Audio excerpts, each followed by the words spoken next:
Welcome to the final Singularity in FGO, and that is Solomon, the 7th Singularity, the Singularity of Time, or whatever they said it was. So it's finally time to see what Solomon has in store for us. It's finally time to deal with this past that's been troubling us for the past 7 Singularities, right? That's gonna be hype. But before we jump into that, I wanted to talk about a few things, obviously, that I mentioned in the previous episode, and I wanted to talk about more in depth in this one. So if you don't care about that, just go a few minutes ahead. But so first of all, I mentioned that I'm gonna be playing FGO and streaming it as well. I'm gonna be actually streaming it today after the movie. That's why the movie was uploaded a bit earlier, so you guys maybe have the chance to watch at least most of it and then join the actual stream later today, because I just wanna play it so much. Probably like towards the evening Europe time, which I'm gonna also make a post on my channel, so be on the lookout for that. And I'm gonna say, hey, I'm gonna be streaming this on YouTube, by the way, on my YouTube channel, because I feel like it's gonna be easier than sending you guys to like Twitch or anything like that. I don't know how long I'm gonna be streaming for, probably not too long, but just, you know, get a taste for the story. And it's obviously gonna get also uploaded to my YouTube channel, so it's gonna stay on my live tab on my YouTube channel. If you don't know, every single stream that you end up doing, if you want to save the VOD, it automatically gets saved into the live tab on your channel on YouTube, so it's gonna be there. Apart from that, I also talked about Moonlight Lost Room in the previous video, and I asked you guys, hey, what do you guys want me to do with that?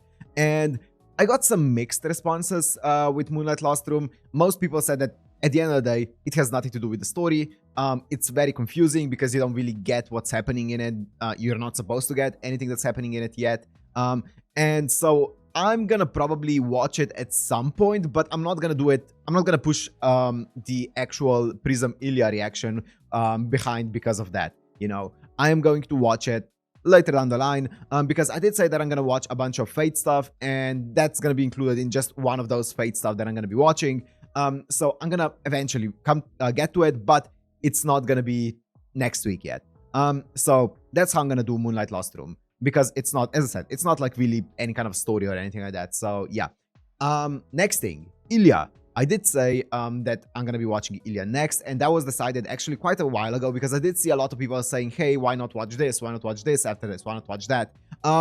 Ilya was decided basically at the same time that I decided on Fate Grand Order, because there was like, those were by far the two most recommended ones. Even ever since I watched UBW, Ilya and Grand Order were very like just extremely recommended. And even while watching Apocrypha, that those two got thrown out the most.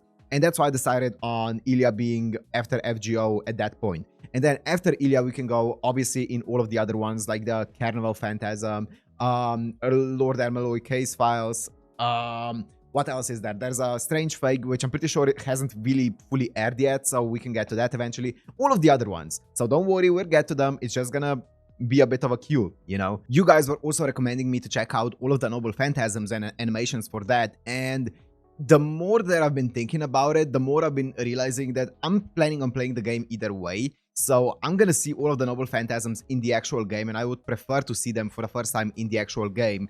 So I'm not gonna actually do a reaction to all of the Noble Phantasms, but in the game, I'm gonna see them, and that's where I'm gonna, you know, I guess have my first time reaction if you're interested in that.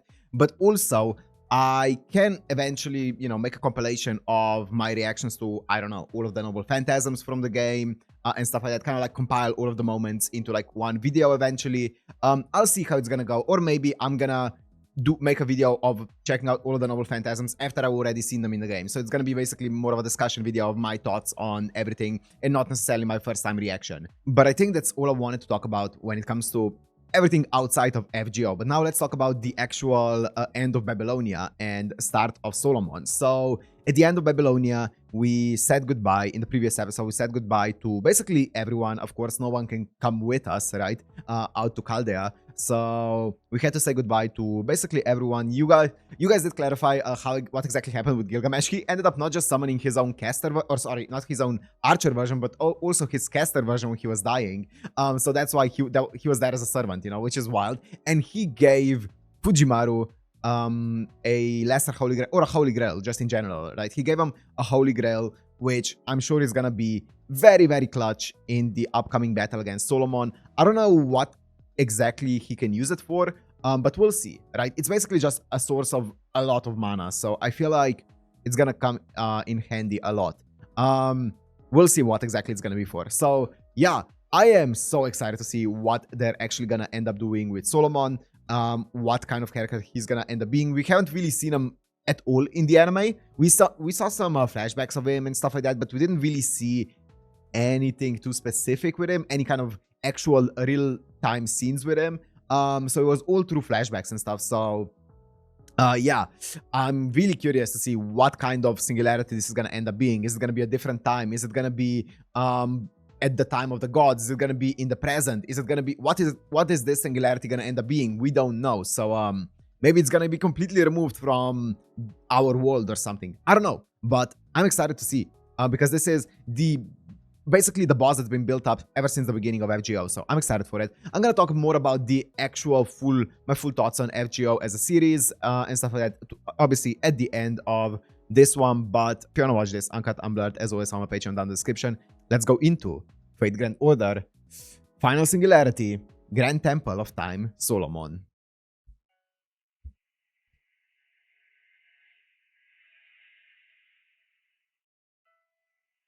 BC 999. Whoa.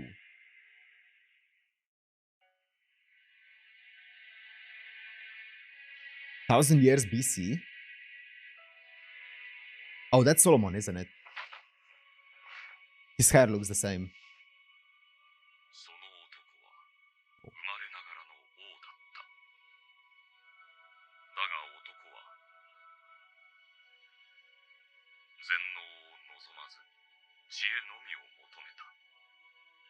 Yeah, he was known to be like the wise king, the smartest king.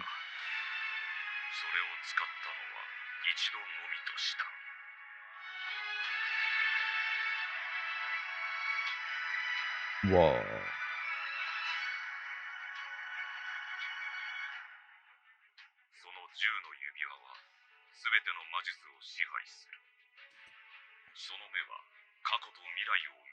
Past and future. Clairvoyance, okay. The demon gods, they mentioned this a few episodes ago.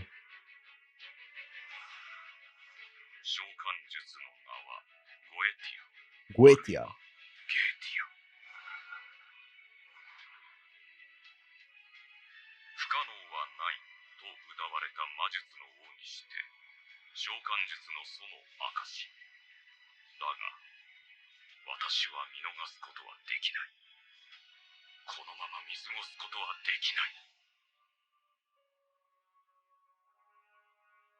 Origin of summoning spells, okay.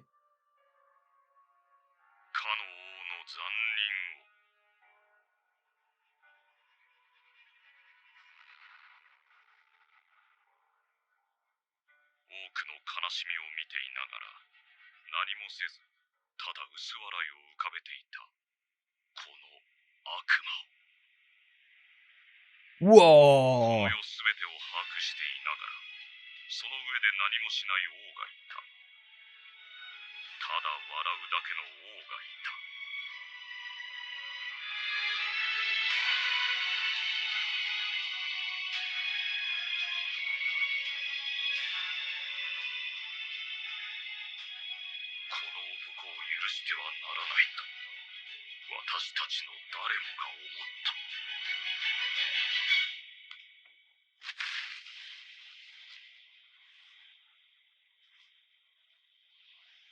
Whoa! Fuki!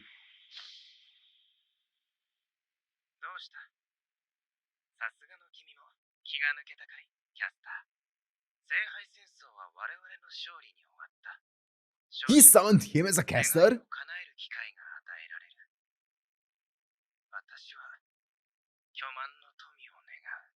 Lamar.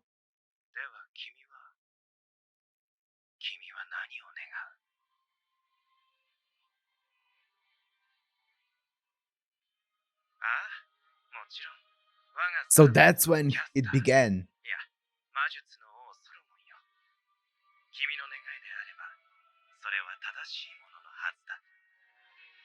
Oh yeah, surely.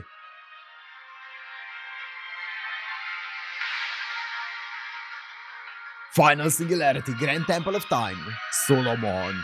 Oh yeah, it's surely gonna be a very good, sincere Wish. So that's when it happened. That's when he was first summoned. Whoa. Ooh, can I say something?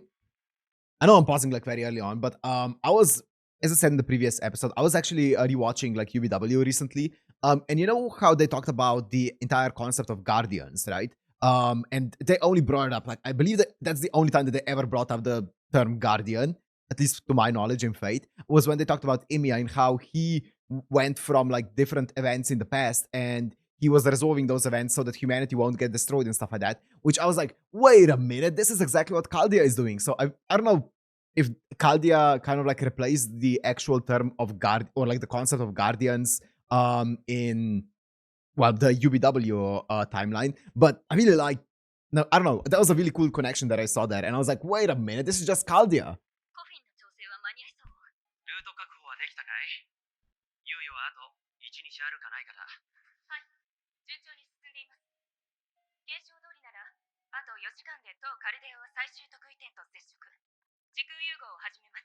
4 hours? 72時間以内であれば、東部研究棟をパージすることで特異点より離脱。通常空間2016年12月31日のカルデア天文台に転移することが可能です。そうか。では、みんな最後の休みに入ってくれ。少しの時間だけど、何でもいい。軽いリフレッシュ気分で肩の力を抜いておいで。ここの様子は僕が見ているよ。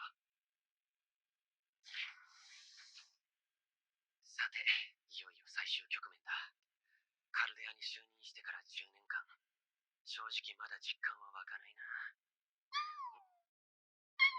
It's been 10 years. 君か、珍しいね。どうしたんだい？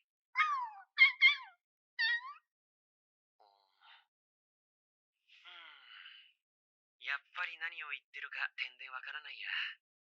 昔はそれなりに分かったのかな。分かったんだろうな。Hmm?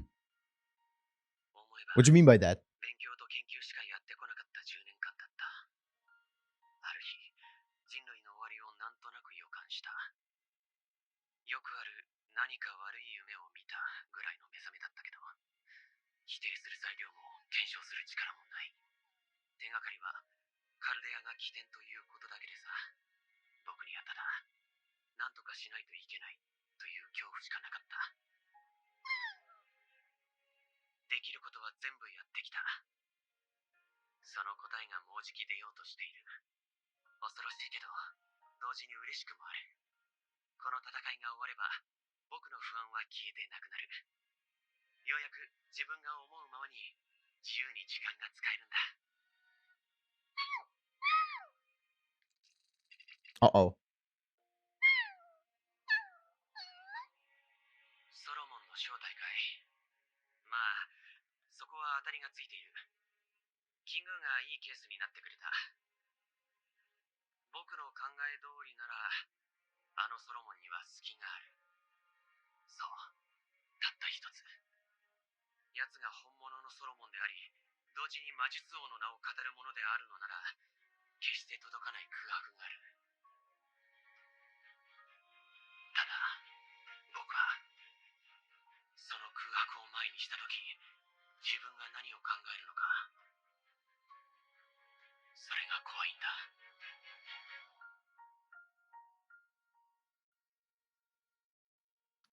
It's Da Vinci.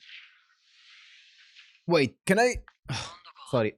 I feel like I'm gonna be pausing a bit if I have something to say. So, he said that if he's the real Solomon and is also falsely claiming to be the king of mages, but I did say that Solomon was basically the creator of like, or like he holds the 10 rings of magecraft and he is the creator of summoning magic more specifically, right? Would it be false for him to claim to be king of mages then? Maybe, I don't know. The other thing that I was thinking about, what was it again? Shoot, I had another thing that I wanted to say and I forgot. That hurts my brain. Fuck. Fuck. Oh, that's a wild outfit. それは今までみたいな、何としても生き延びてもらうための装備じゃない。今までは君君の安全を最優先にした装備だった。マスターは君しかいないからね。第1から第7、その途中で死ぬなんてことは許されなかった。たとえ現地の人間が全滅しようと、君だけは存命させる。そう君をナビゲートしてきた。I think I said that this is gonna be the 7th one. This is the final one. The previous one was the 7th one. Yeah. 何を犠牲にしても敵を倒させるためのね。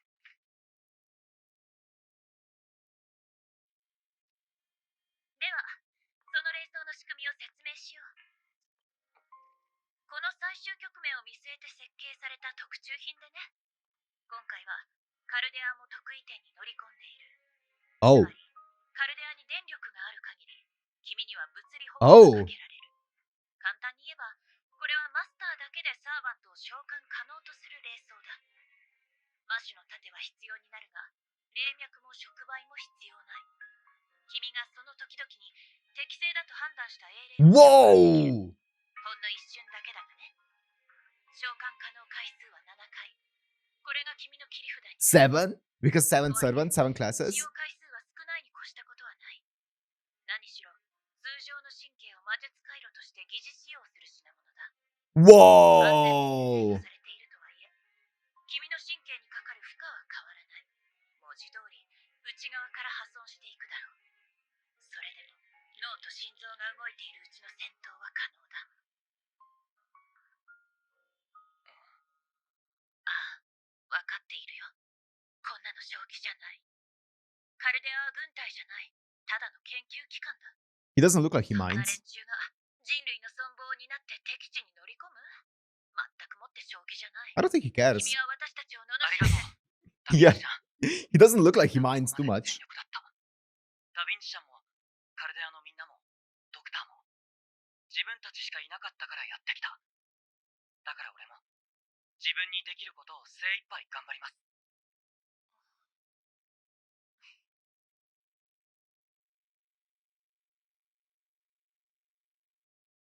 それで、聞きたいことがあって。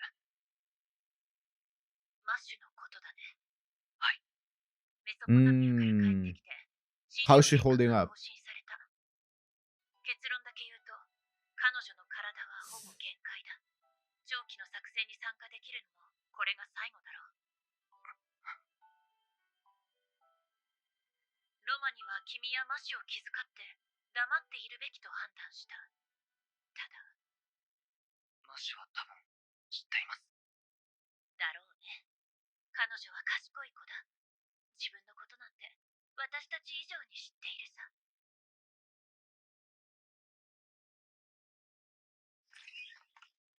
おはよう、マシュ。気分はどうだい？ドクター、今朝はどのような要件でしょう？ああ。君の主治医として事実を伝えに来た。マシュ・キリエライト。君の生命活動は時期限界を迎え、 Something must happen then in this final Singularity, where it extends it. I refuse to believe that she's gonna die. No, no, no, no, no. ただそう作られたというだけで。悔しいかい？それとも悲しい？虚しいとは思わないかな。それはひどい話さ。本当に無意味だ。時間を重ねれば重ねるほど。ロマニ？ロマニ？ 設定を間違えたとしか思えない。そう思うだろう。Projecting much? 君は半ば人間に作られた生命だ。君には憎む権利があり、否定する義務がある。人類史に価値はない。あんなもの、無意味な生を続ける人間が残した残骸さ。Damn, are you okay, Romani? Jesus Christ. あなたはドクター・ロマンではありませんね。ドクターは悲観的で、非人間的で、自分の言葉に傷ついたり、すぐにくじける方ですが、人間の行うあらゆる努力を否定する方ではありません。あなたはただ似ているだけの正反対の何者かです。 Ooh, dramatic. What's happening? Whoa. こんにちは、お嬢さん。 Also, it's Roman, not Romani. 今日も元気そうで何よりだ。明日もきっと私たちは穏やかだろうね。ようやく仕から解放された。やっと永遠にたどり着いたんだ。俺たちは今、この上ない幸福にいる。わかりません。あなたが見せるこの風景は恐ろしいものにしか見えません。どこが恐ろしいのだ。約束された明日、いつまでも続く今日。それは君たちにとって救いのはずだ。ただ生き続けることができる。その素晴らしさは、君にこそ理解ができると思ったの。So like an infinite Tsukuyomi? ごめんなさい。あなたが私を案じてくれているのはわかります。でも、間違っていることは正さないと。言ってみたまえ。君の結論であれば、私も興味がある。マシュ。What? いよいよですね。初めて会ったのもここだったね。はい、懐かしいです。俺は右も左もわからない新米で。マシュは、そんな俺なんかのサーバントになってくれた。That feels like it was like yesterday. Like legit, it feels like it was 5 episodes ago. どんな得意点も、どんな世界も、君と一緒にいた。でも、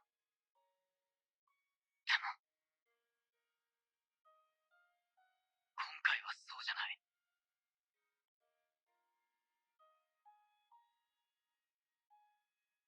マシュは、カルデアに残るべきだ。ありがとうございます。Hmm. でも、それはありえません。私は先輩の Yeah, there's no way that would happen. 手を握っていただいたあの時からずっと。先輩が戦うのなら私も戦いたい。それが自分の残り少ない活動時間を狭めることになっても。知っていたんだね。はい。これは特別気にかけてもらうことではないのです。確かに私は他の方々に比べると特殊な環境で生まれ育ってきました。でも私はこれまでの人生を悲しいとは思えない。悲しいことなど何一つなかったのです。That's actually really sad. That's such a sad phrase to ソロモンが言 say. いました。命に価値はない。人類史に意味はないと。私はそれを全力で否定します。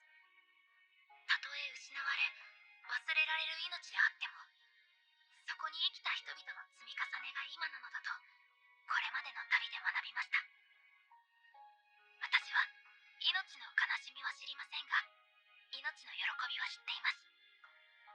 先輩が、ドクターが、カルデアの皆さんが、これまで渡ってきた世界のすべてが私に教えてくれました。だからどうか最後までお供させてください、マスター。人理焼却を防ぎ、人間の価値を示し、私たちの手で未来を取り戻すために。ごめん。行こう、マシュ。はい。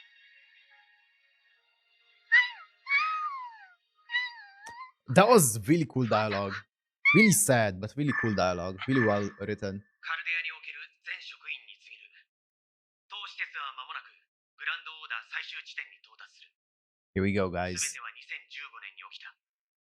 なすすべもなく地球 Oh. 上のすべてが燃え尽き、人類史は焼却され、2016年をもって終了した。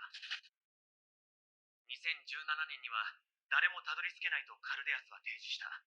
だが、幸いなことに僕らは生き残った。行こ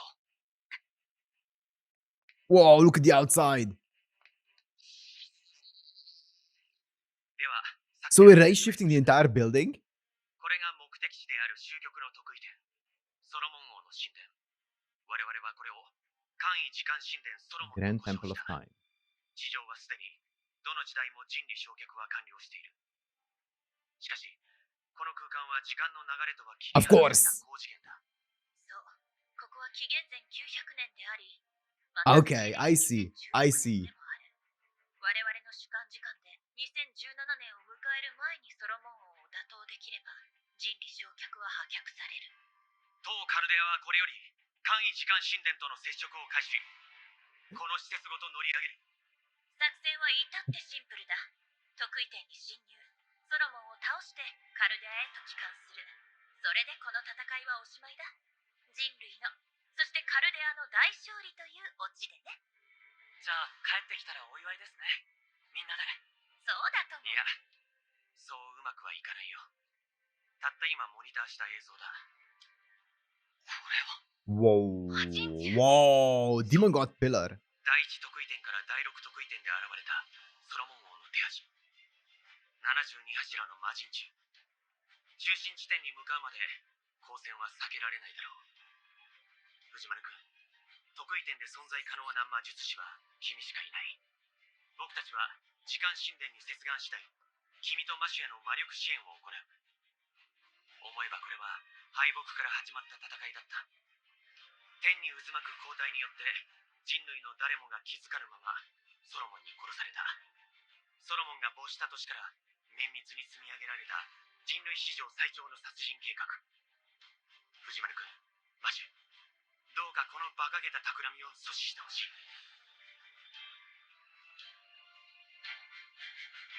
レイシフト、プログラムスタート。敵は魔術王ソロモン。作戦の成功条件はこれの撃破と君たちの生還とする。 Before our subjective time turns to 2017. All the talk about like demon pillars and stuff like that. You guys said that a lot of that, or all of that, was basically cut from the anime. So let's see. ここが。藤丸君、マシュ、体に異常はないかい？はい、呼吸も意識も良好です。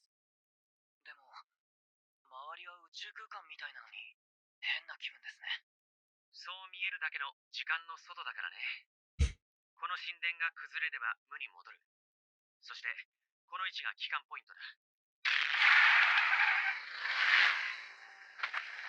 Da Vinci.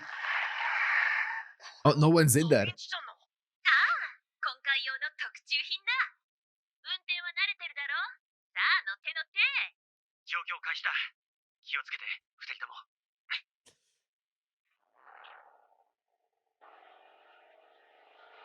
Sick. They have their own ソロモンが Batmobile. 潜伏すると思われる場所までおよそ20キロだ。今のところ敵勢力による妨害はありません。ああ、こちらも熱源は感知していない。敵影は皆無だ。ドクター、ソロモン王は古代エルサレムの王様で、人類史上最大の召喚術者と Greatest 言われている summoner. 神様 Yes. から直接奇跡を授けられた人物。ソロモン王は本当にサーバントなんでしょうか？魔術と奇跡によって今まで生きてきたってこと？はい。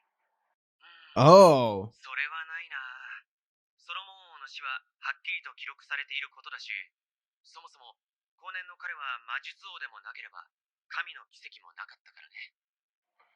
ソロモン王は自ら奇跡を放棄し、人の王として生涯を終えたと言います。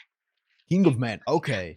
10の指輪を神から与えられ、一度のみ使い、これを天に返したと。 So that's what Roman was saying. That he couldn't be the King of Mages. Loud.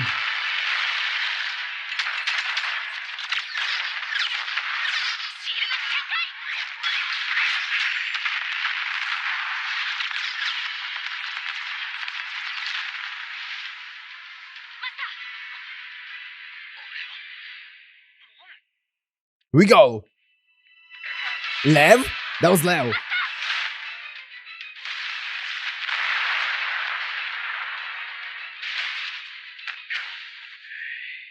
That's Leo. My boy. It's been a while, Leo.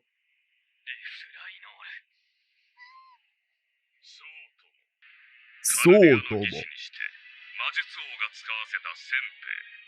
君たち人類が滅びるにあたり、最終的な一手を指した裏切り者。 Oh, he's so cool.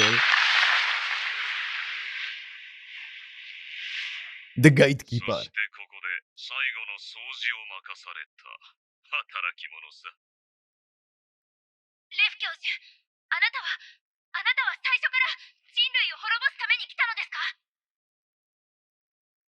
ちろんだとも。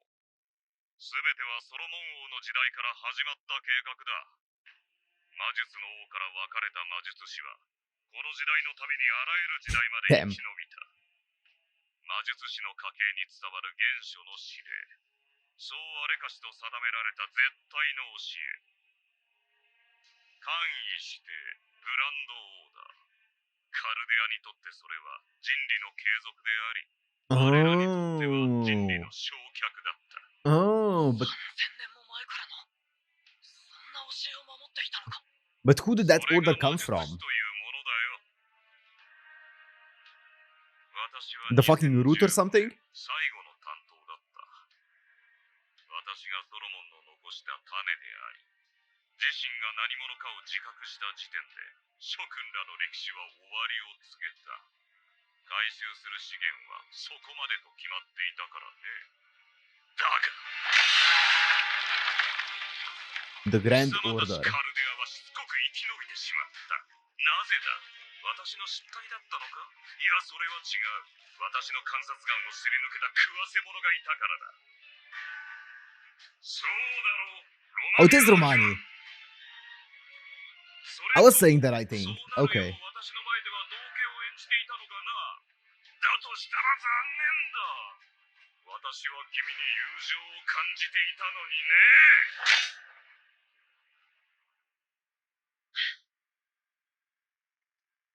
君にロマニの人間性を見抜けたはずがない。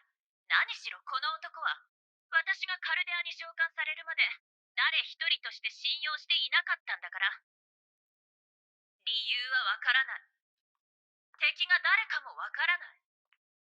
そもそも本当に起こるのか保証もない。そんな人類の危機を信じて自分の人生すべてを投げ出した。それがロマニアーキマンの10年間だ。1分たりとも休息のなかった自由の地獄だ。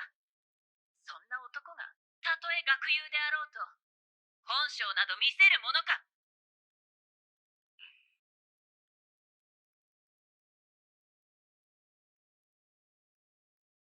私とてその男の不審さには注意を払っていたとも。だからこそ管制室の爆破で死ぬよう動いたというのに。 Yeah, how did that come out? 今我らの王は手が離せない。私の不始末は私がここで解決する。 No. 我が名は魔人フラウロス。 Demon God Flauros. Okay. The entrance is epic. Oh! Flauros. Demon God Pillar. 神殿中央部に通じる道はあの門だと推測されます。マスター。ああ、突破するぞマッシュ。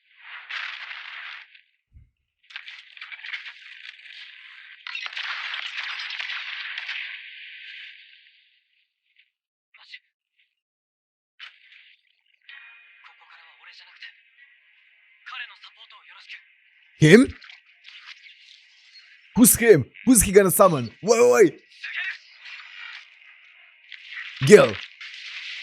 Merlin? Gil? 汝の身は我がもとに、我が命運は汝の剣に。 Your sword. 聖杯の夜目に従い、人理の轍より答えよ。なんじゃ、星見の言霊をまとう七点。 Gawain? Please be Gawain. 走り、下し、裁きたまえ。天秤の守り手よ。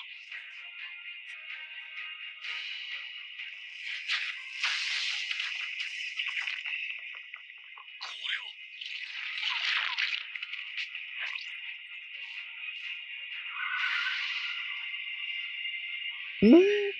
Huh? It's a child? 我が名はアレクサンドロス3世。追憶の縁によりこの戦い加勢する。 Alexander the Third? You're telling me this is Iskandar. 今ここでか。装着者の神経を使い潰しての簡易 What happened?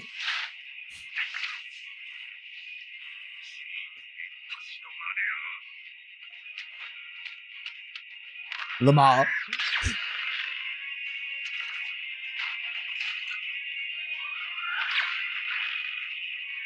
Oh!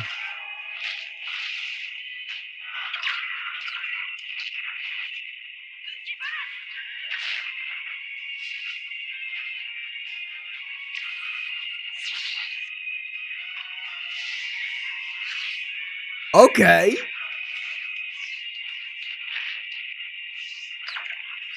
He's just wreaking havoc.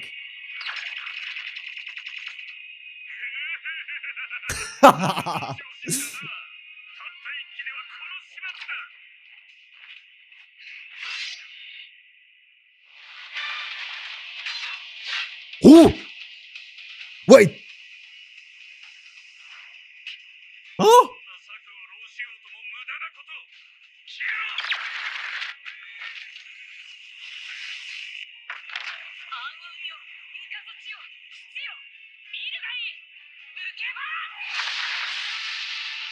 Nice!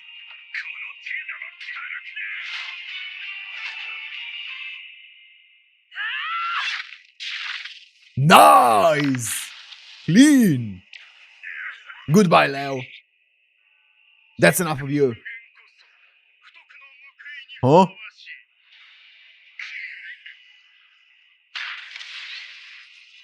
What in Dracula?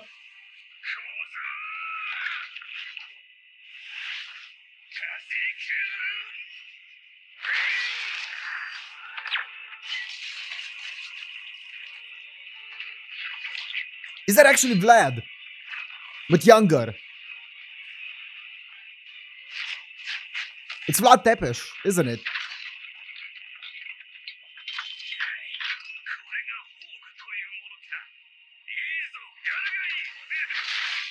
Brother, what the fuck?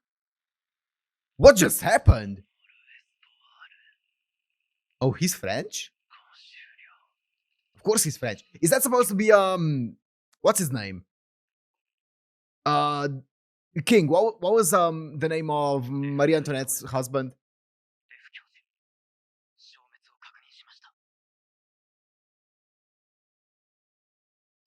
Okay, there's a lot of things that happened. So, is Alexander the Third, is that like one of the descendants of Alexander the Great, or is that Alexander the Great himself? I'm not sure, like, if the third is the same one as actual Alexander the Great. I know that Bucephalus is the same horse that Alexander had during Zero. I remember that, like Fate Zero. But I don't remember if he was Alexander the Third or that was a different one. Maybe it could be like his son or descendant or something. But it could also be just a younger version of Iskandar, of Alexander the Great, I should say.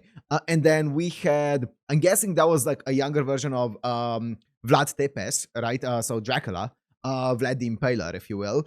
He looked a lot younger than obviously in Apocrypha, but he kind of looked the same. And obviously, also his power is very similar with the actual spikes. And then I don't know who the last one would be. It's definitely like it looks like someone from the French Revolution, right? Because of the guillotine and stuff. So wait, it was King. Oh, I don't want to say anything because I don't remember exactly which one it was. But was it the husband of Marie Antoinette actually? Or was it like who else was known during that time period? I don't know. I actually don't know. I'm not gonna say anymore because I'm gonna feel stupid. But that was wild. Are all of the servants that he's summoning here, are they all people that he's met on the journey?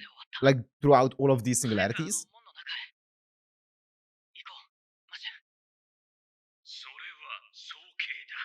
Yeah?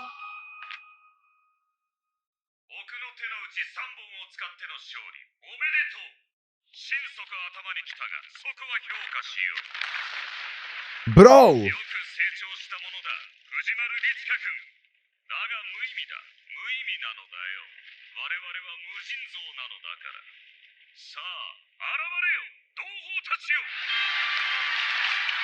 Oh. 再生しました。いえ、これは。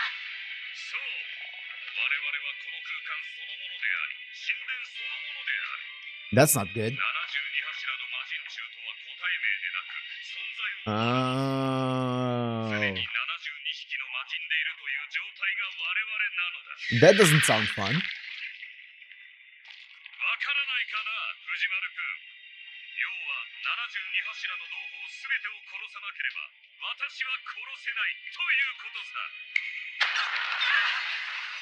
これは外部からの衝撃です。第二構成理論、総勝率 60%。艦内の電気供給を中央以外カットしろ。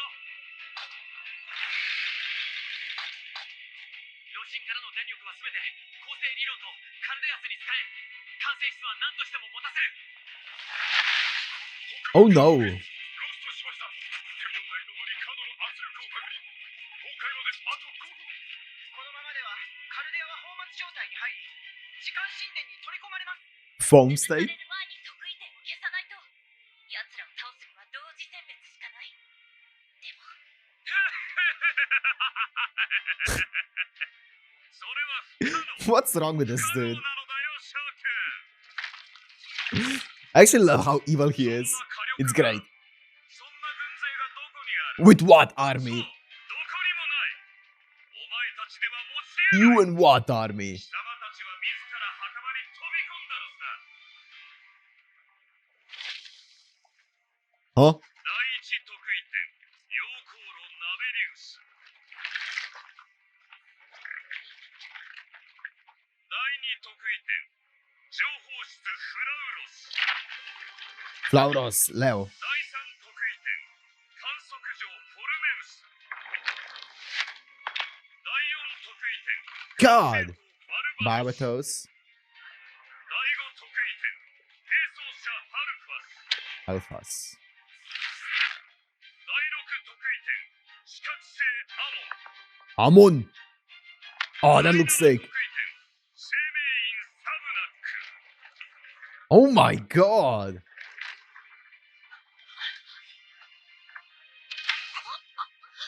Huh. そうだ、これが貴様たちがすがりつこうとする人類史というやつだ。最後のマスター藤丸律かよ。お前の戦いは実に愉快だった。ここまで戦ってきた徒労を無意に終わる惨めさ、私たちは素晴らしいと評価したとも。ありがとう。そしてさようなら。カルデアモロとも燃え尽きた人類の後を追うといい。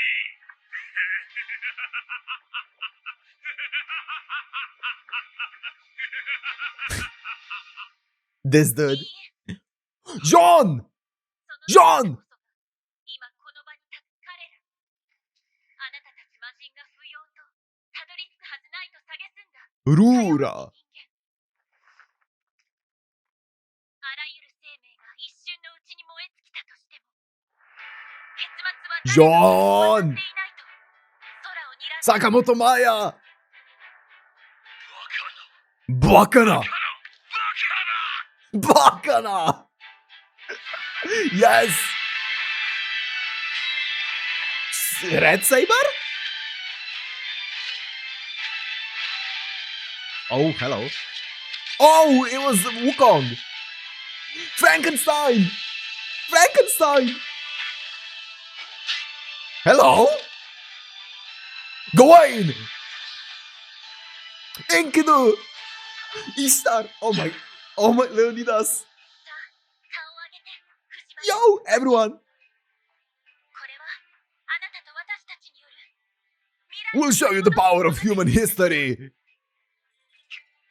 器の故障か。各地に次々と召喚術式が。免疫反応。 We finally have double Sakamoto Maya on screen. ロマにこれは。ああ、サーバントだ。すごいぞ。次から次へとやってくる。土地の力もない。 Kukulane? 召喚人もない。この人類史から隔絶した神 No, 殿に it was the other one, Diarmid. 自ら Diarmid. の意志で現れてるんだよ。 Autonomously? Of course they are. It was Diarmid. Gil?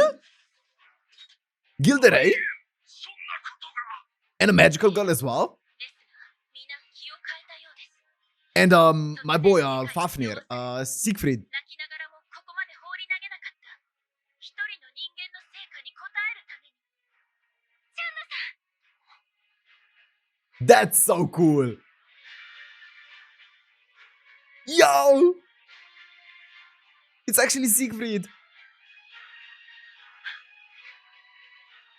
け、この領域に集いし、一気当選、万夫不当の英霊たちよ。本来相入れぬ敵同士、本来交わらぬ時代のものであっても、 Yo! 今 It's は互い everyone. に背中を預けよ。 Shakespeare! What's Shakespeare 我 doing が here? 神明はジャンヌ・ダルク。主の皆のもとに、貴公らの盾となろう。 Yo, that's so cool. 我が旗よ、我が同胞を守りたまえ。死ぬ。弓の地底テルゼンゼ。 Yeah! Eternal light.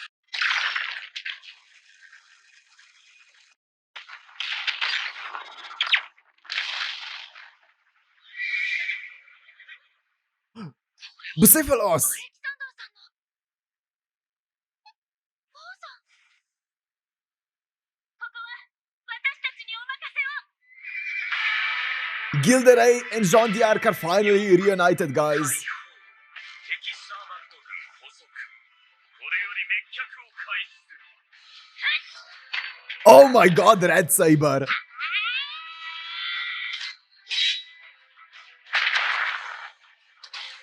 Sick. Oh my god. 伝説が足りぬようだな。傲慢なる皇帝 This feels like pure fan service, and I love it. 全て我が槍にこそ通ず。マグナムエッセマグナム。Roma! いい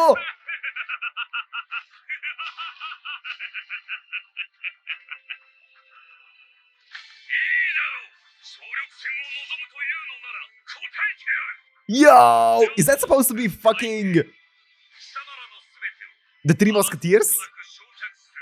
Atalante! 全軍 Mordred! 焼却せ Karna! 焼却せよ。 Lion King Gorgon? Anna? Yo, everyone's here. す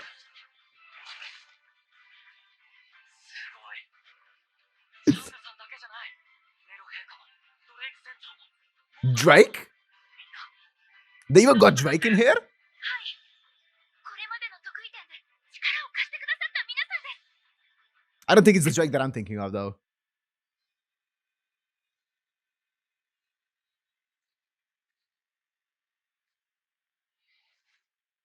Oh, 我ら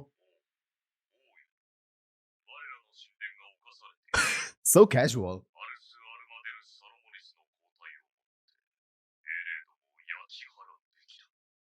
He looks sick. 見苦しい。実に見苦しい。そうは That was so hype. Bal. Migurushi. 我々の目的は察しただろうに。交代とは古き人類の生産であり、より優れた人類へ到達するためのものだ。その上で我々を攻撃するなど、まったく。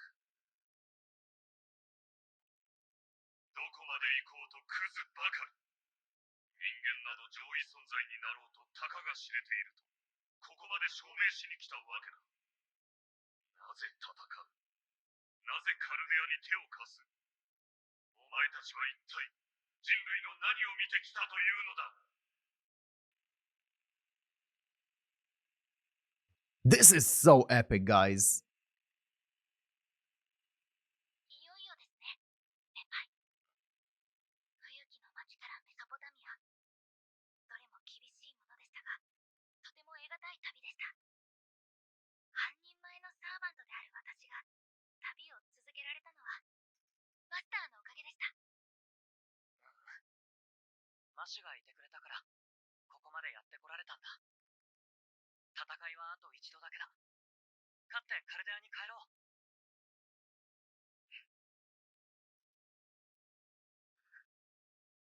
Oh no, her life is slipping away. Oh, she's not making it. No, she's making it, guys.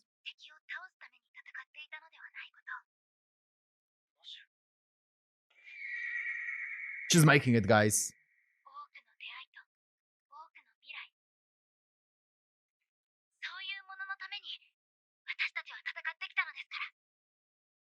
Your future as well, Mash.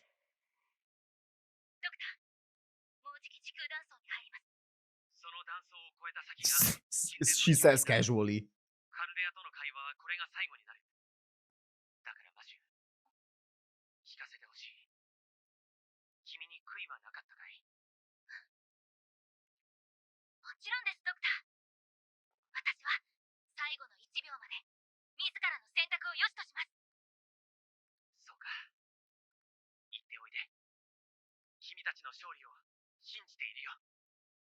Whew.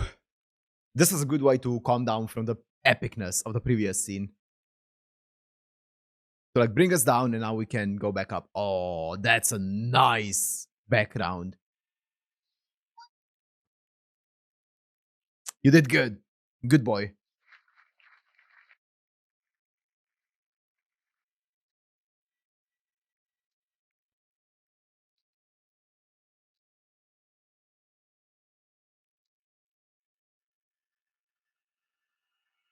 Epic. Epic.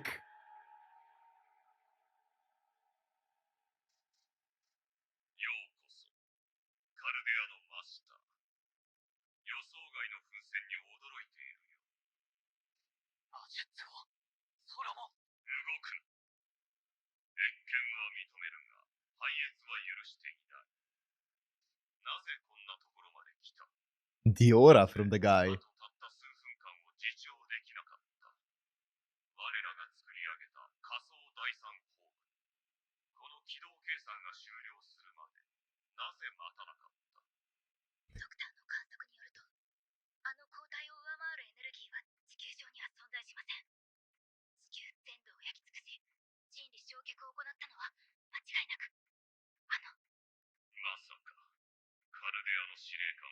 I'm so excited.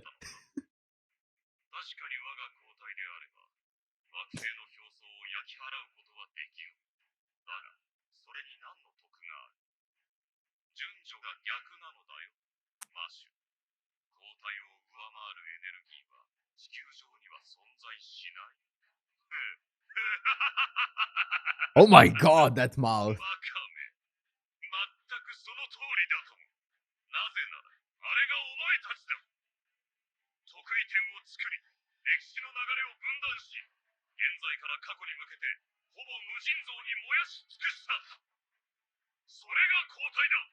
Oh.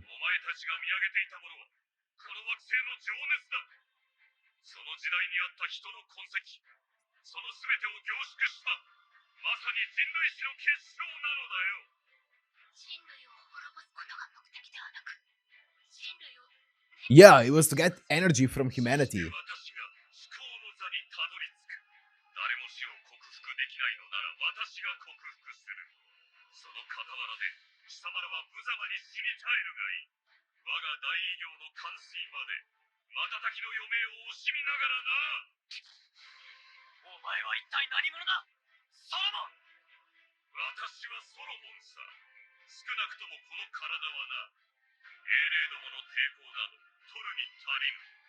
Wait, this body is...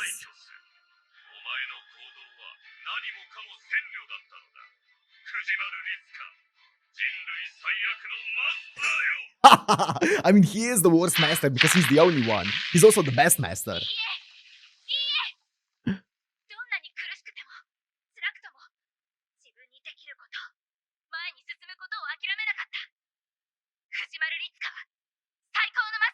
That's also correct.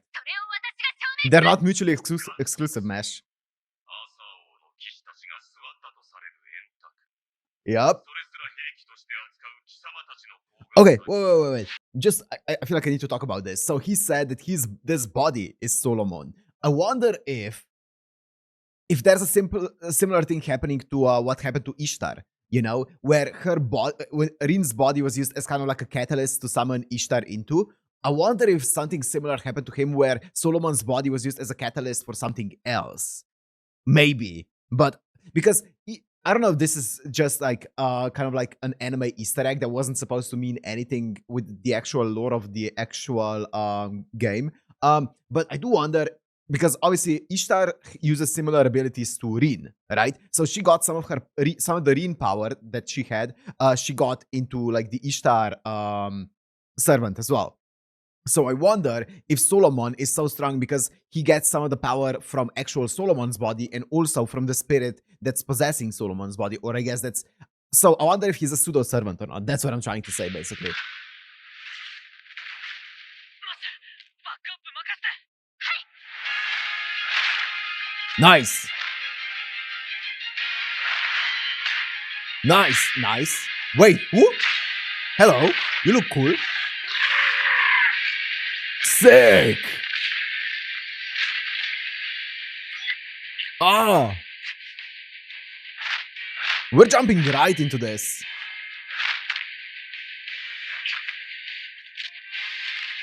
Who? Huh?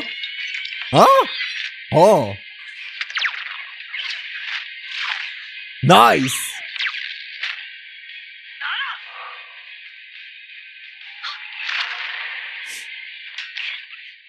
Ooh, nice block.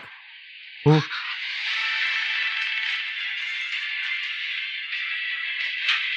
Rainbow sword? Oh, hello.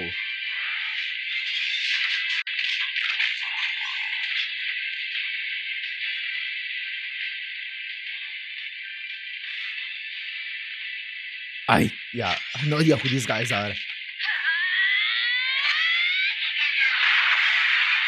Ooh! Uh-oh, I have a bad feeling about this. I could feel it. Oh no. Get countered.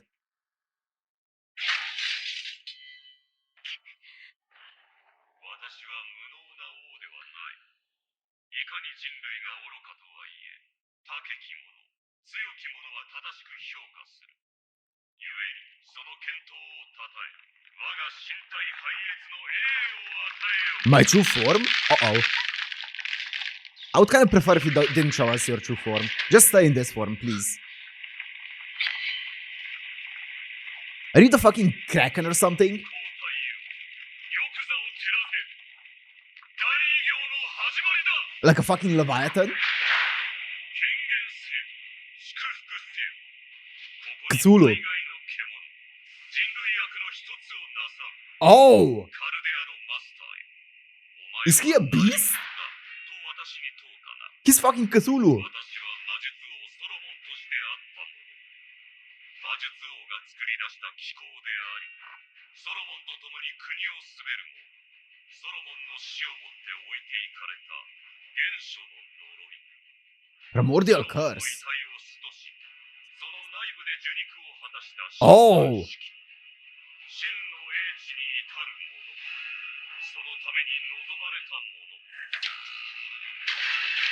He's a fucking beast! Oh! Oh, that's sick. 貴様らを糧に、極天に旅立ち、新たな星を作る者。72の呪いを束ね、一切の歴史を燃やす者。 That's epic! 人理焼却式。 Ritual for the incineration. Great, yeah. ゲーティア。ソロモン王が使ったとされる魔術。 Yeah. トリス・メギストスからの予測。分類出ました。霊気構造タイプ。メガヒューム。霊気出力値。二等惑星級。ビースト1です。 It's Beast 1! It's actually a beast! Wow! Whoa! What the fuck? 僕の裏切りを見た。もう十分だ。この星では神が消滅以外の結末を持ち得ない。この星は間違えた。終わりのある命を前提にした狂気だった。私は極点に至る。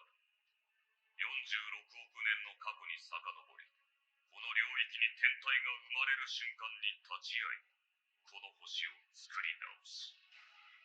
創世記をやり直し、死の概念のない惑星を作り上げる。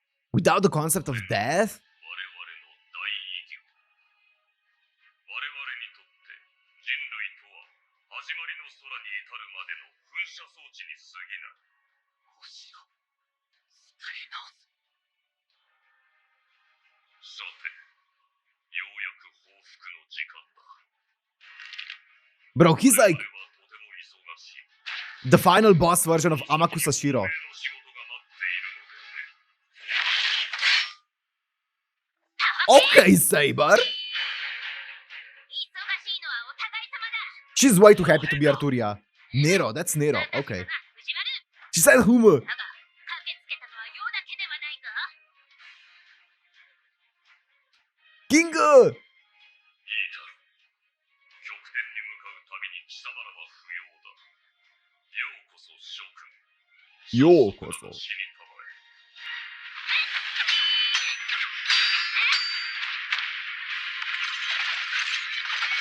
え。Oh! Kingu. させな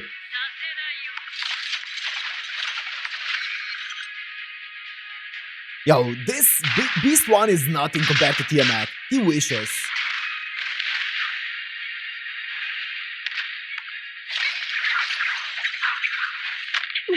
Ah! Nice! Nice catch.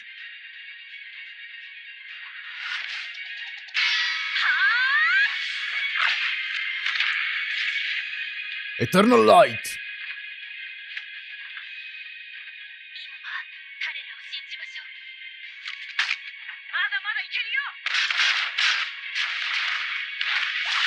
Sick.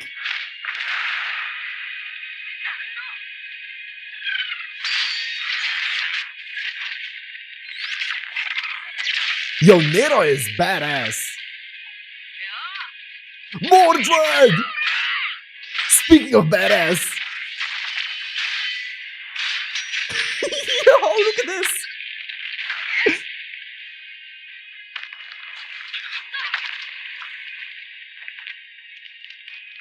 Ooh. 承諾、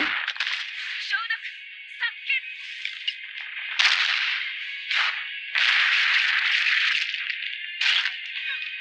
Who the hell is that? She's epic.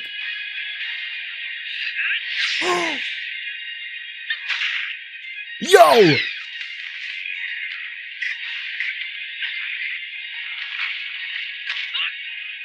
Ah! Yo, our boy's back. Bop. Yo, Nero is so badass. なるほど。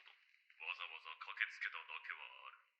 英霊どもの中でも特別に結びつきが強いのだろう。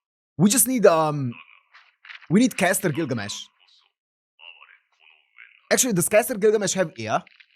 Or is it just Archer? 退去せよ。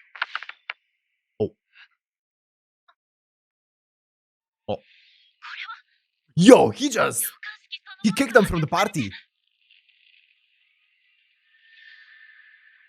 はお前たち人類が He just DDoSed them. 最高峰の召喚式。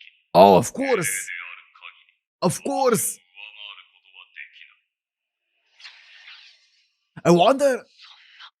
Wait, I'm gonna put out a theory. I wonder how, since there's no time, right? The concept of time is different here. I wonder if somehow people who are still alive, like I wonder how Merlin would work here, right? Not as a servant. Well, it's not like he could access it, but if somehow Merlin could access this plane, could he exist here? Because he's alive right now in the Avalon, right? So, and he can't get out of the Avalon unless it's during the Age of the Gods. The same thing is with Ishtar. She's alive during the Age of the Gods and stuff. I wonder if you can get here in a material body, but I don't think Merlin could get here. But maybe like he could like maybe because Foy is here, maybe I don't know. There's some kind of connection. He could teleport to Four or something. But I don't think that's the case because otherwise he would have used that during Babylonia. But that's just a theory because then he wouldn't be summoned here. He would just be physically here. But I don't know if he can exist or not here.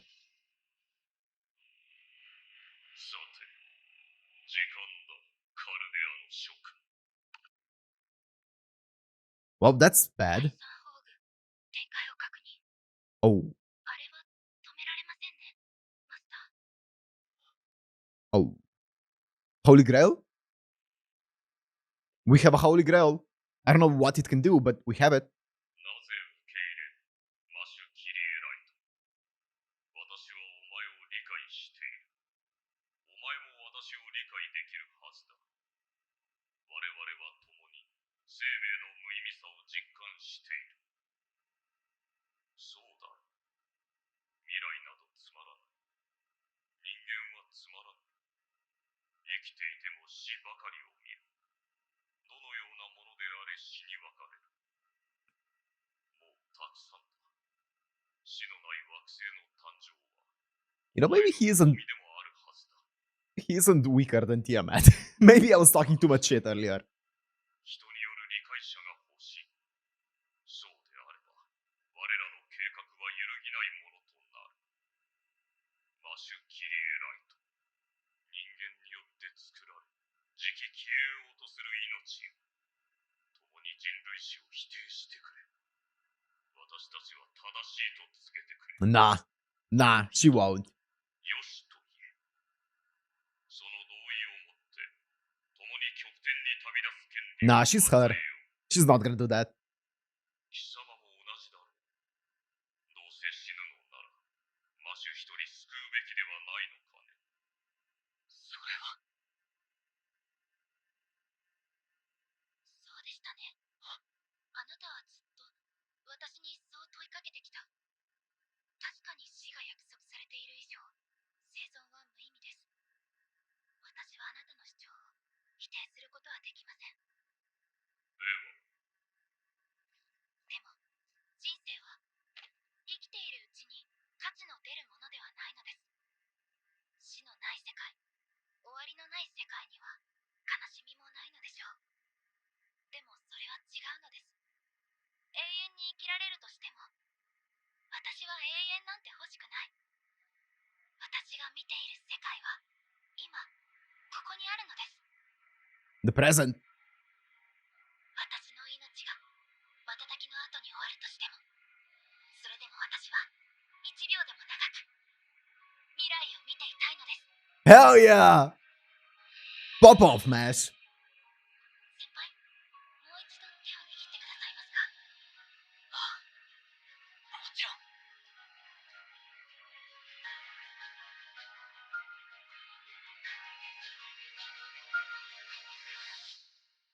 残念だ。この時代と共に燃え尽きよ。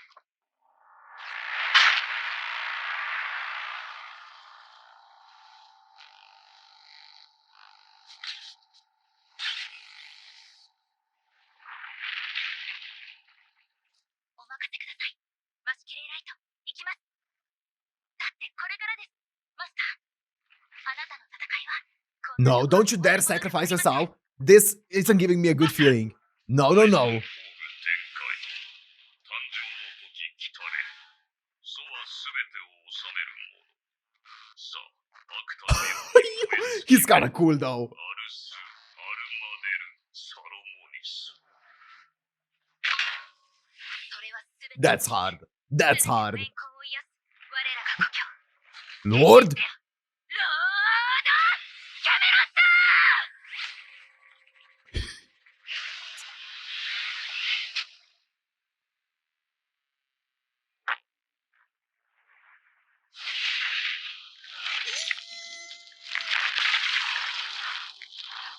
Command spells! Command spells! Please, we're gonna need them. よ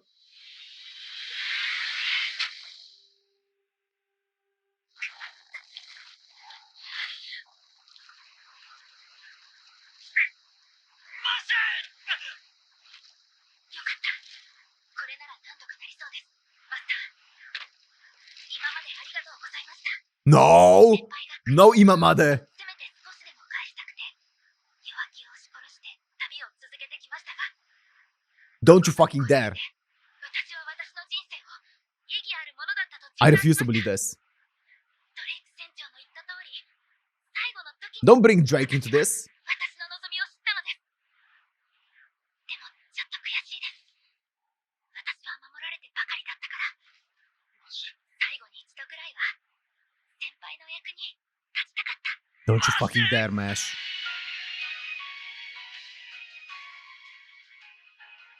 星を貫く熱量を防ぎながら彼女は思っている。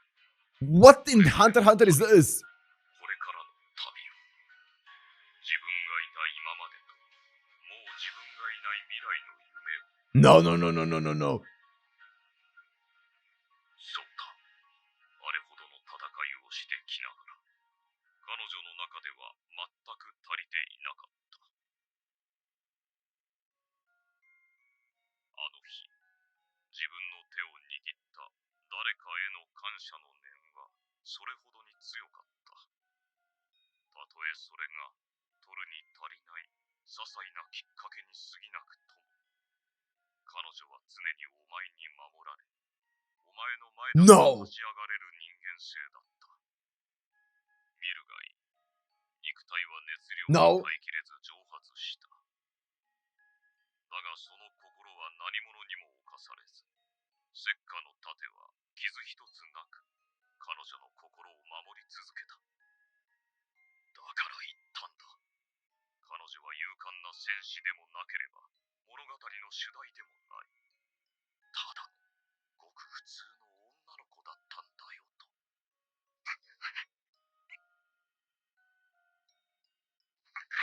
No! They're gone! Oh no, they're not gone. Whew. Whew. I thought the command spells were gone and I was gonna lose it. It was the other hand. No!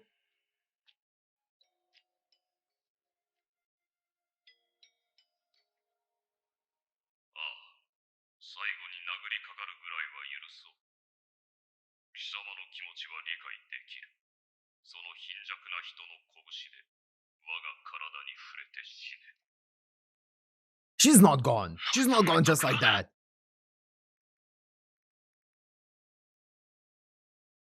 いやいや、そこはちょっとロマニ？藤丸くん。玉砕は君らしくない。ここはもう少し力を貯めておいてくれ。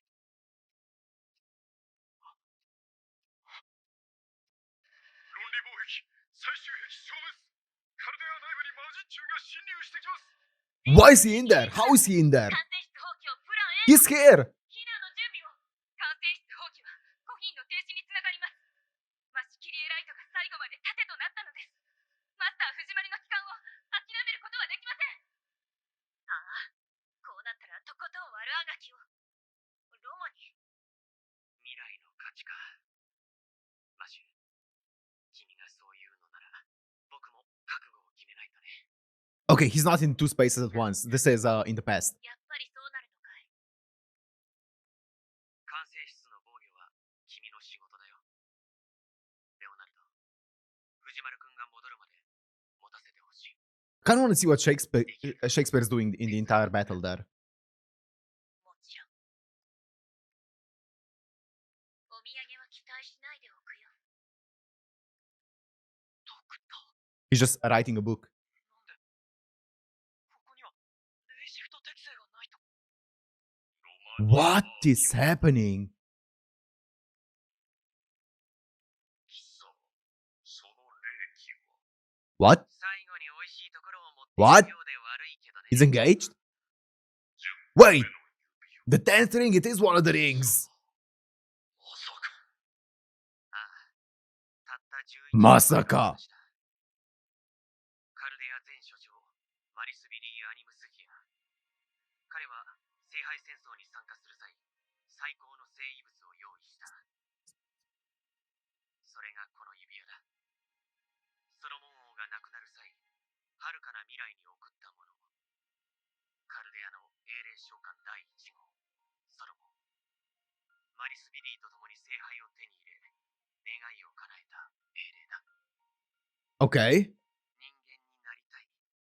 口にしたことはそんなよくある願いだったけどね。 Wait a minute. Bakana. 貴様が No. はずがない。 He's him? ここに願いなどあるものか。 He's Solomon? 残忍、無情。 What? ここが人並みの願いなど。 そこまで言われるのはさすがに傷つく。 Roman is him? 僕のこと嫌いすぎだろ、お前。まあ、とにかく、ソロモンは願いを叶えた。けど、ここで問題が生じてしまった。ソロモンは、全知全能と言っていい千里眼の持ち主だったが、人間になった瞬間、その全ての能力をなくす。 So he has no clairvoyance anymore. そのなくす刹那に見てしまったんだよ。人類の終焉を。でも誰が、どうやって、何の目的で、そしてどうすればこれを防げるのか。それらを知る術を、すでに彼は失っていた。だけど、そのまま無視することもできなかった。そこから僕の旅は始まった。敵が誰かもわからない。僕にできることは、その時に備えることだけ。もちろん、多くの偶然にも助けられた。その最たるものが、君だ、藤丸くん。初めて出会った日のことだけじゃない。このグランドオーダー中、君に助けられなかった時はなかったよ。何を？ドクターまで何を？ No! I swear to God, is everyone gonna just sacrifice themselves?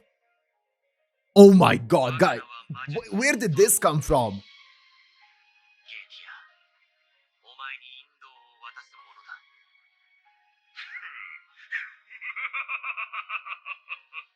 何もかもが手遅れになった今、人類最高の愚者がお出ましとは。命とは終わるもの。生命とは苦しみを積み上げる巡礼だ。だがそれは決して死と断絶の物語ではない。ゲーティア、我が積年の残機、我が亡骸から生まれた獣よ。今こそ僕の手でお前の悪を裁く時だ。笑わせるな。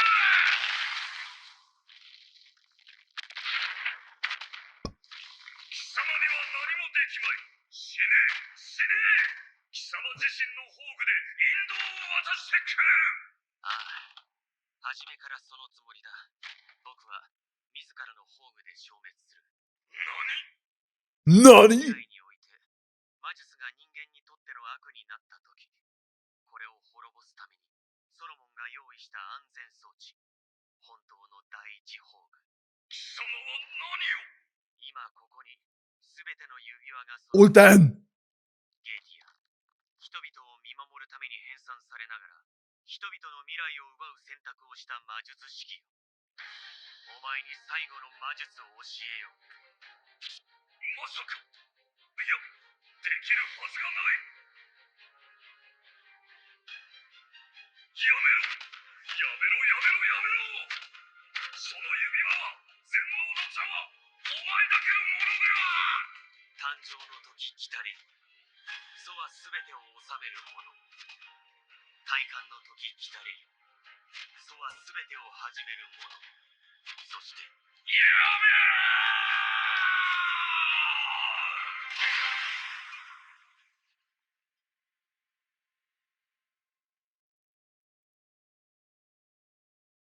決別の時来たり、祖は世界を手放すもの。アルスノバ。神よ、あなたからの典型をお返しします。全能は人には遠すぎる。私の仕事は人の範囲で十分だ。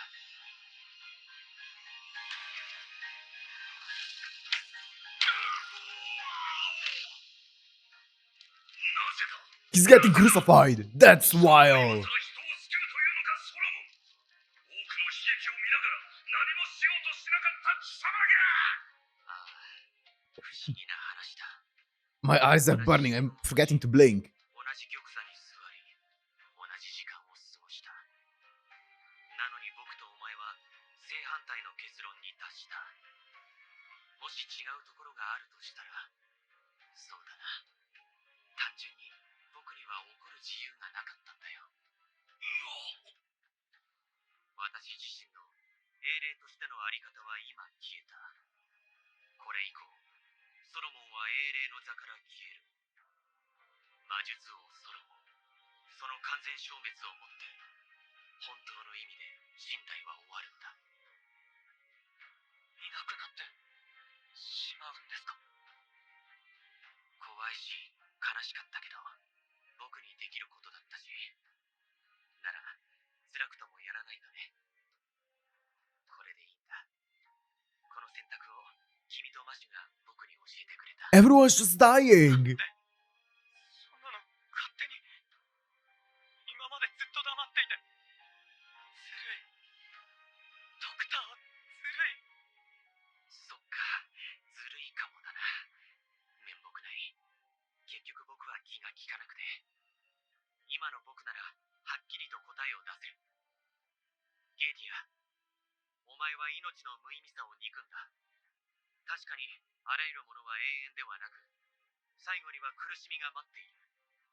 だがそれは断じて絶望なのではない。限られた生をもって死と断絶に立ち向かう者、終わりを知りながら別れと出会いを繰り返す者。 Hell yeah, preach. 星の瞬きのような刹那の旅路。 Oh my god. 愛と希望の物語という。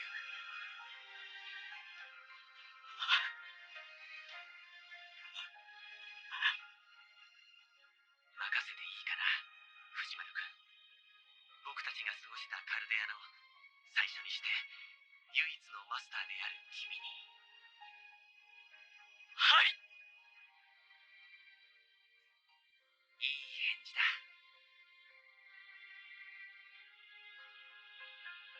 君は本当に頼もしいマスターに育ったな。 Oh, Romani. 行ってきます、ドクター。最後まで他人任せの男だったな。そのようなざれ言、我々には届かない。我々の偉業はまだ何の支障もない。 He can summon one more. 必要ない。 Who is he gonna 死を前 summon? 提にした物語など私には無用だ。結局は私の勝ちだ。サーバントのいないマスターに。 He has one more, doesn't he? で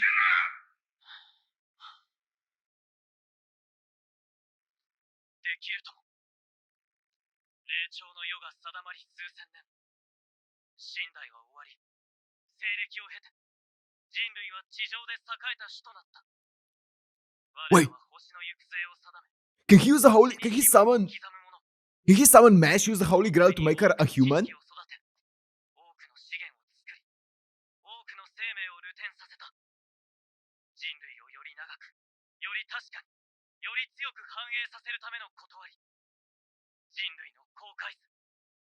これを魔術世界では真理と呼び、彼らカルデアはこれを尊名として守り続けた。俺は藤丸律が Preach! 多くの人たちに助けられ、多くの人たちの代わりにここにいる。カルデアのマスター。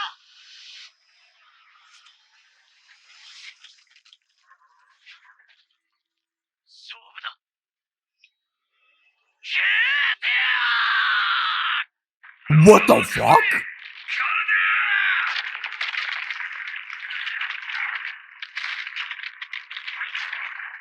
消え失せよ人類史。72の魔人すべてをもって貴様たちを宇宙の塵にしてくれる。 What the fuck? Gil?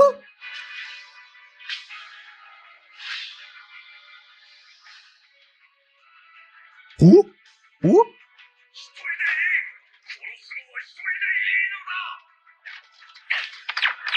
Who's that?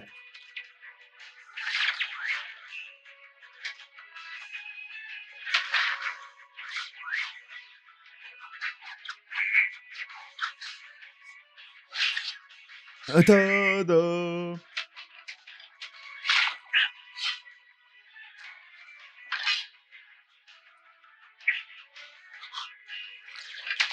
Oh, what a great OST.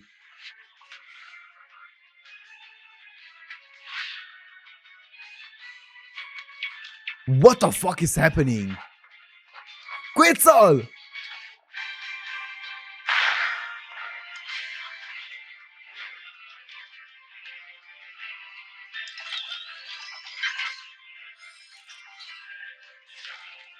Oh, that's a sick buff. Oh! Thank you, Lancer. なぜだ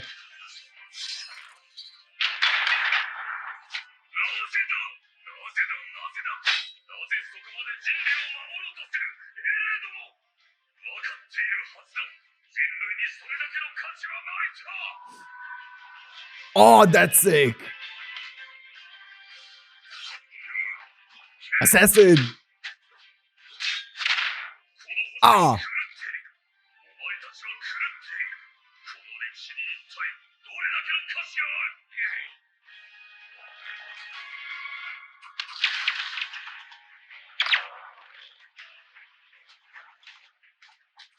一人だ一人の人間を殺すだけで何もかも解決するだというのになぜだ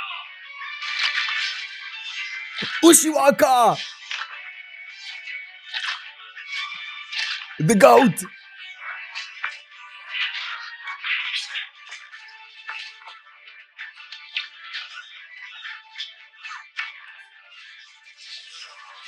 Ishtar!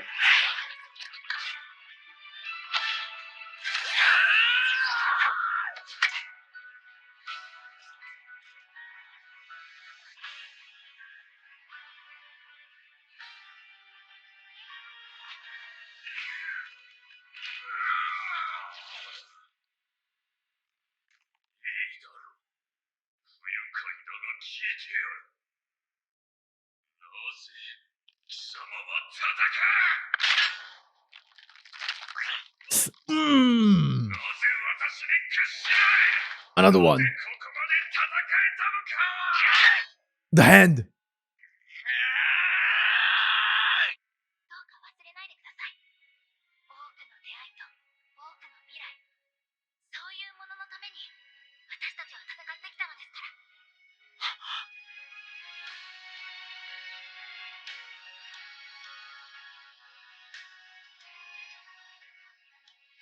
決まっている。生きるためだ。 Oh!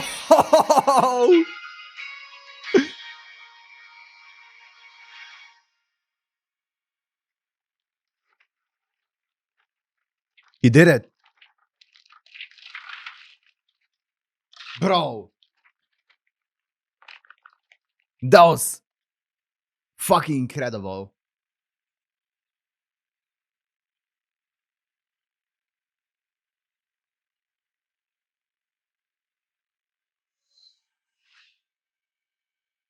So 人理を守ってさえいなかったとは確かに我々の間違いだ過大評価にも程があった生存を願いながら死を恐れ That's what humanity is all about. Tenacity. 目指した我々を打倒したなんという救いようのない愚かさ救う必要のない堅くなさだろう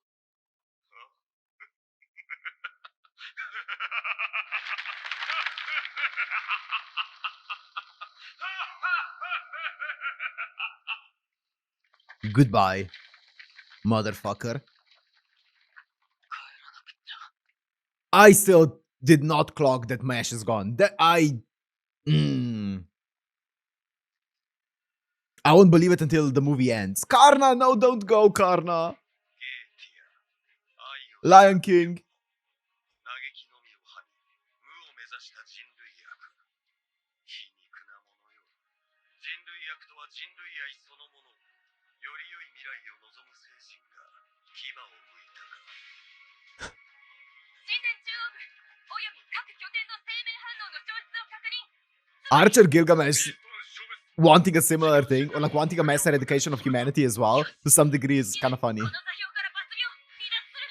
通信戻り次第藤丸君を回収。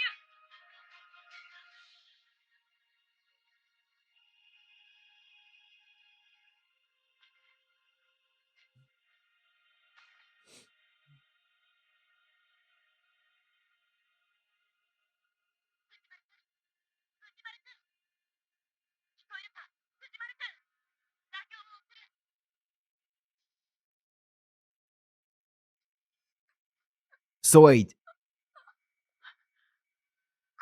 is that Holy Grail that Gilgamesh gave us not gonna play a role? Like I was certain that it was gonna be the final, the biggest. It's gonna play an insane role in this war.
What? What?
'Get fucked'.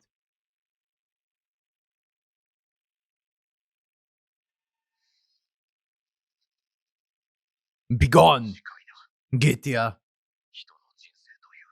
Oh, that's cool. That's a cool line.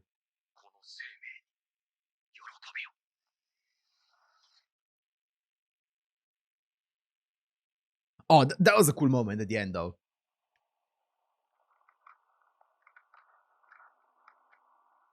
Because to him, who's 3,000 years old, a human life would be just a blink of an eye. Wow.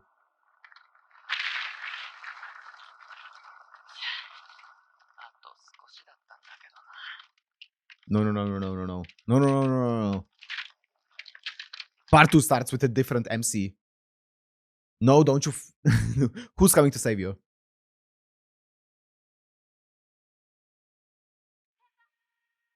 Mesh! Sorry, that was loud. That was loud.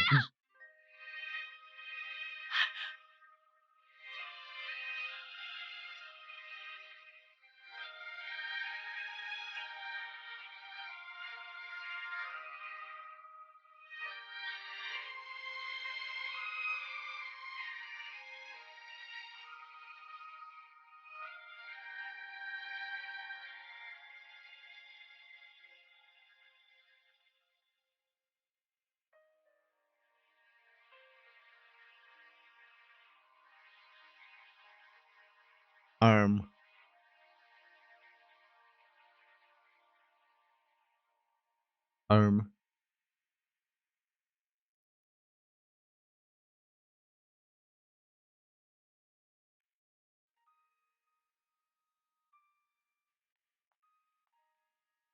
輩が無事で本当に良かったです。 You have some explaining to do, Mash. から心配していました。ありがとう。マシュはどうして？それが私にもよくわからないんです。フォーさん Okay. も何か知っていますか？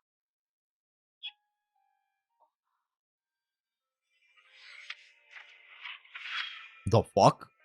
Oh! Oh! おめでとう。おめでとう。マッシュ、君たちの帰還をもって最終グランドオーダー全工程を終了とする。任務達成おめでとう。本当によくやってくれた。はい。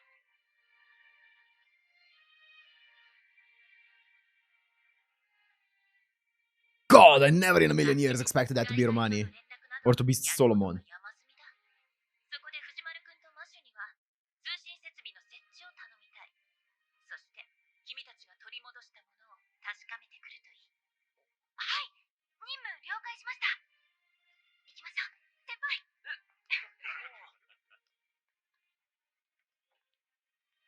カルデア全職員に通達する。本時刻をもってグランドオーダーは終了、達成された。この偉業は諸君らの尽力あってのものだ。その功績をたたえ感謝する。だがその影にあった犠牲をどうか覚えていてほしい。レフライノールによる破壊工作で失われた200名の命、今も冷凍保存200 47名、終局特異点からの未帰還者1名。これらの欠損は我々の手では取り戻せぬ。 Romani? 彼らが成し得たかったこと、彼らがなすべきだったこと、可能であればそれを想像し引き継いでいってほしい。我々はそのために戦った。彼らが、私たちが取り戻したかったのは。 So the good thing now is we still have a holy grail that we can use for anything that we want in the future.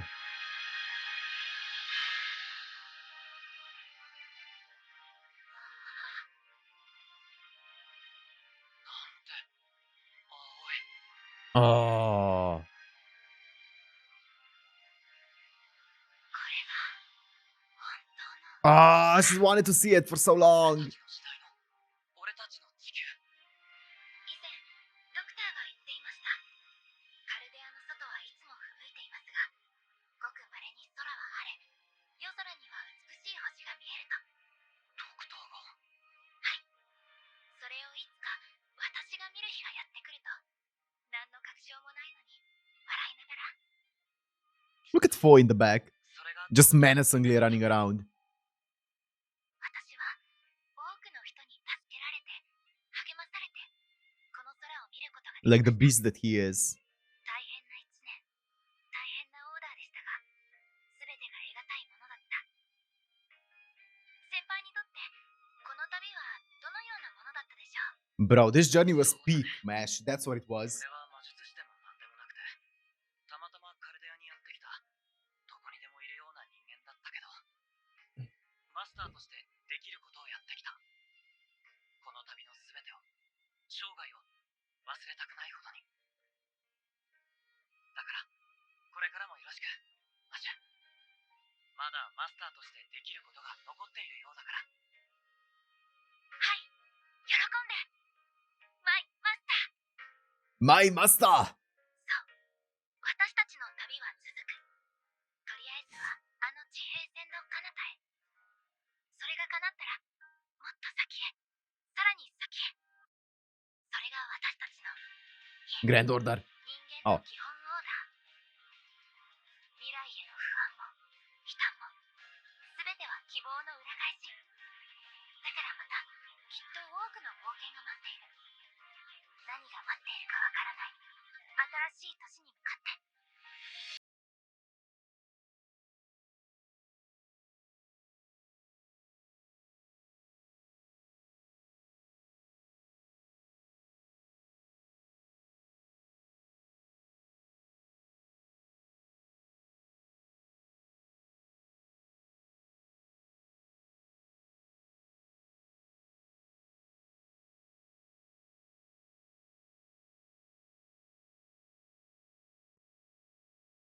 Beast 4?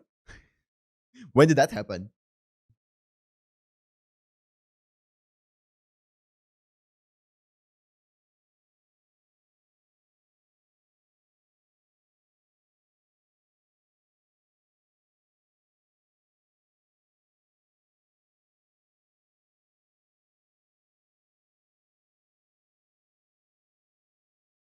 Jesus, the cameraman.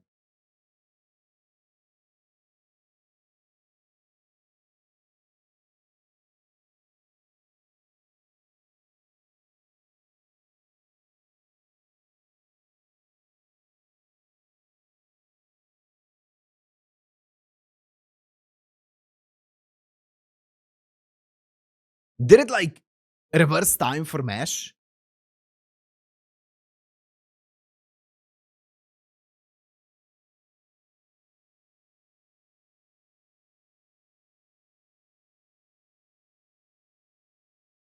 So now she has like another year or something?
Eternity Blue.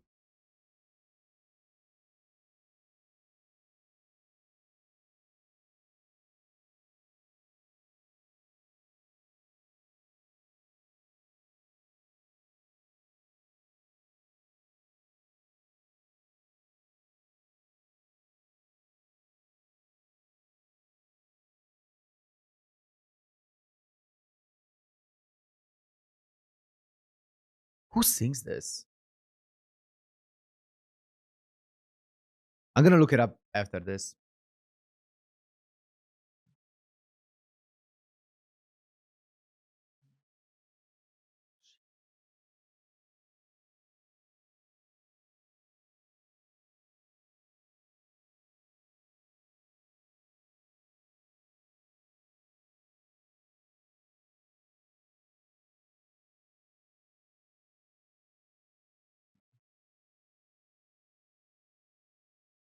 Ah.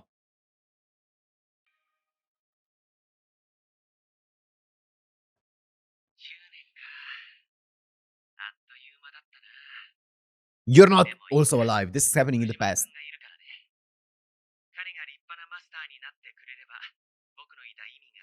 Yeah, this is before the final singularity.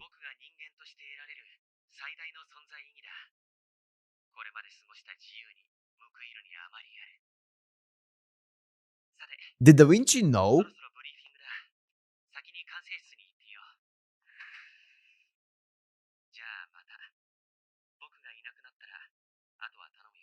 She did.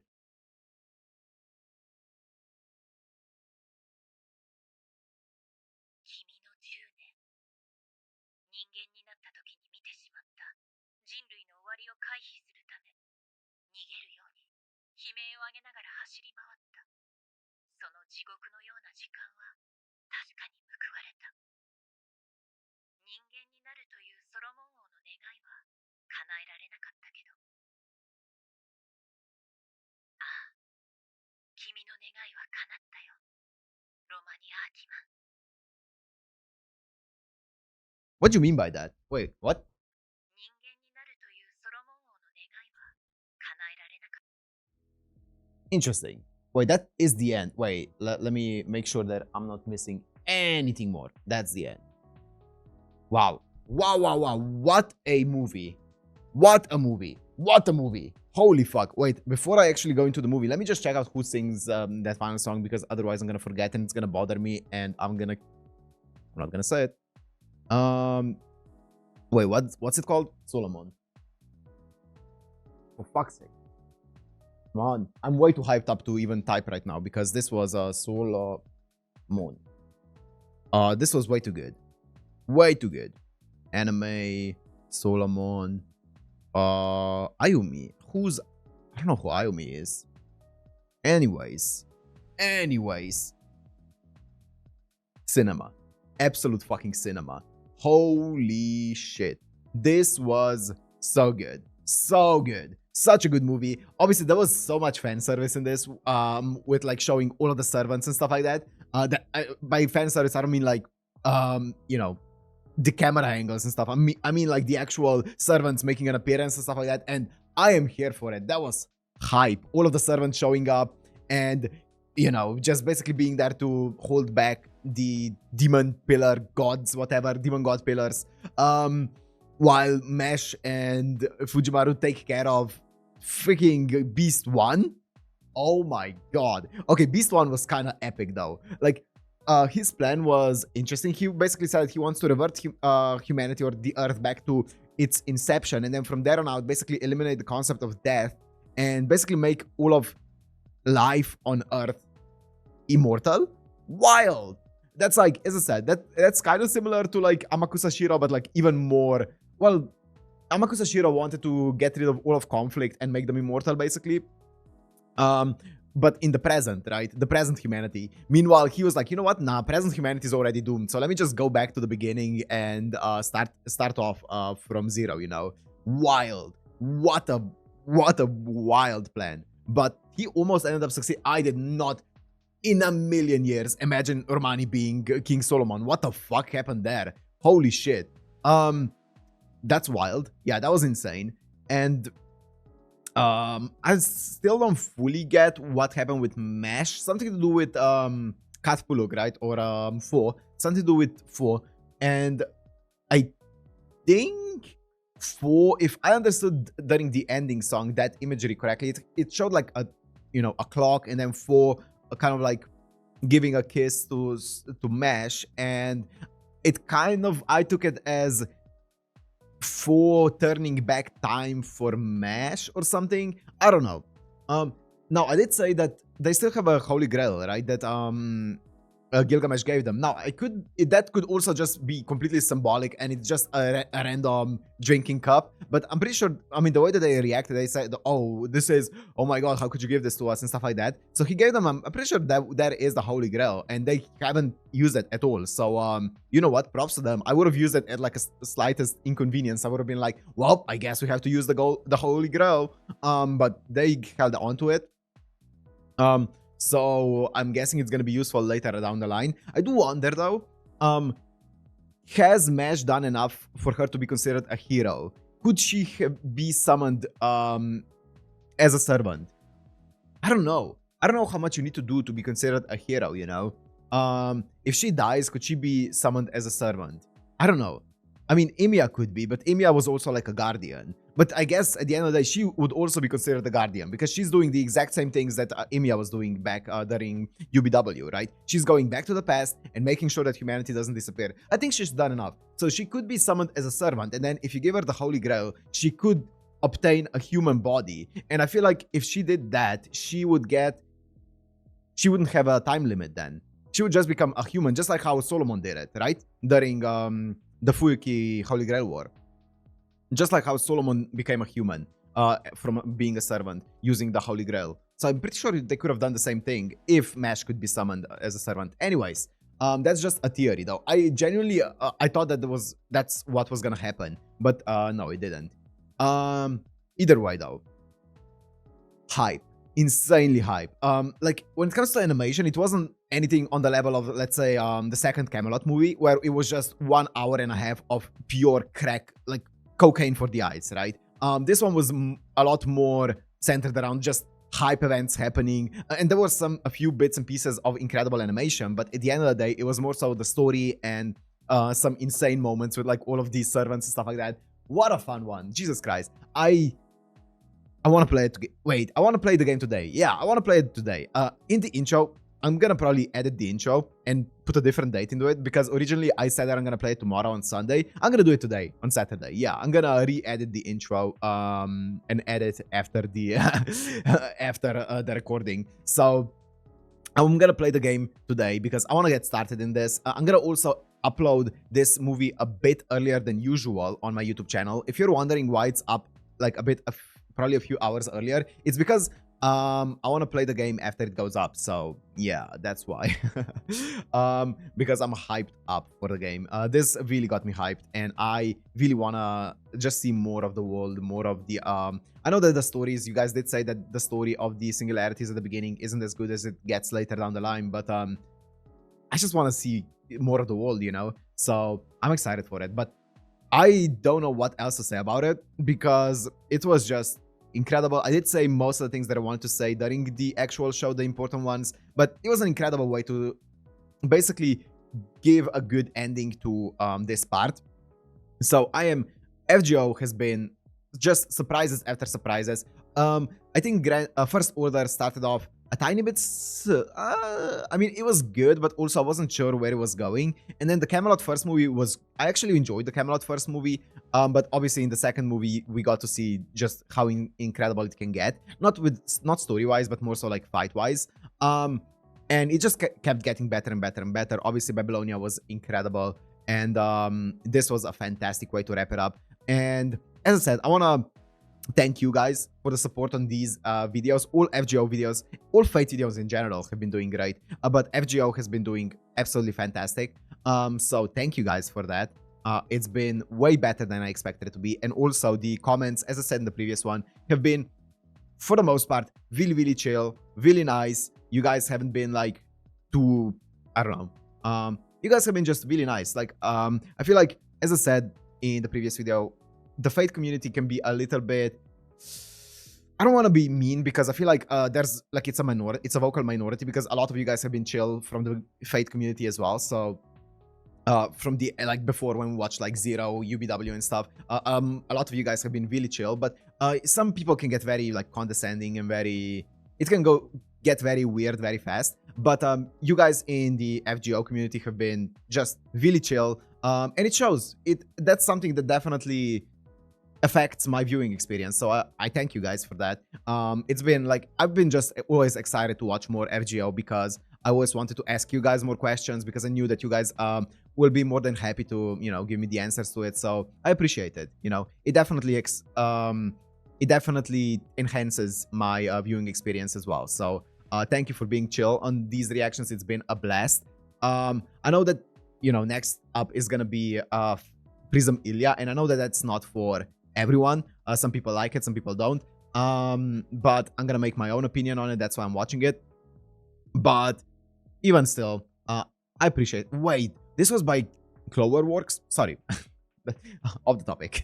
Off topic. Anyways, yeah. I don't know how many of you are going to be watching Prism Ilya, but as I said, I'm going to be watching a bunch of FGO stuff after this as well. So don't worry, we're not abandoning FGO. And also, obviously, I'm going to be playing the game. So I'm going to appreciate you guys if you're like going to be joining me on the FGO game journey as well. I feel like that's going to be a lot of fun. So yeah, anyways, I don't know what else to say about this. So apart from thank you for the support, thank you for joining me. It's been incredible, and I'll see you in all of the future stuff that we're doing, whether it's FGO, whether it's Prism Ilya, whether it's anything else. So thank you and peace.